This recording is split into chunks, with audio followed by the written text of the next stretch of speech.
Hi, today I'm going to show you how to develop a web GUI to monitor the status of a button inside the BeagleBone. And so, as you can see, I've already connected to the BeagleBone using the Cloud9 interface. And now let's go into the directory.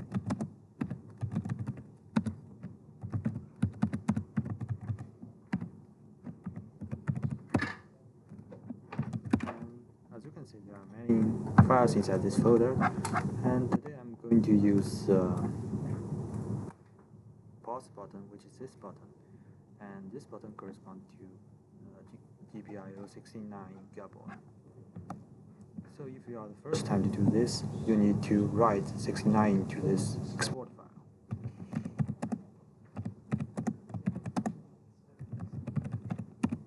And since I already done it, it says that it's not permitted, and it's fine. Let's go inside the GPIO 69 this folder.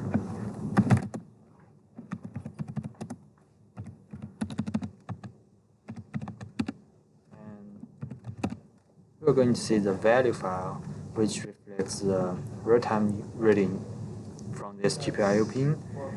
And to monitor this, we need to use the watch command.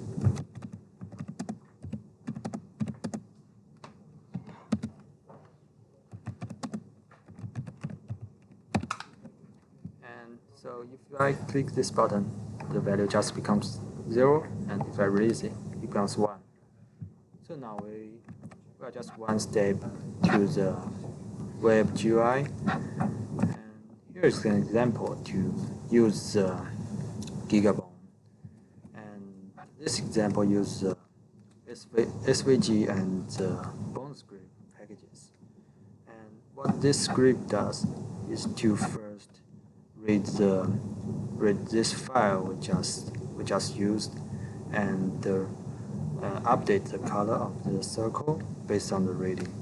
Let's see what this code does. And if I click the button right now, the circle becomes green. Release it, becomes red. And that's it. And if you want to learn more examples on how to use Bone script packages, you can go to this website, and there are a bunch of examples here. And that's all for this video, and thanks for watching.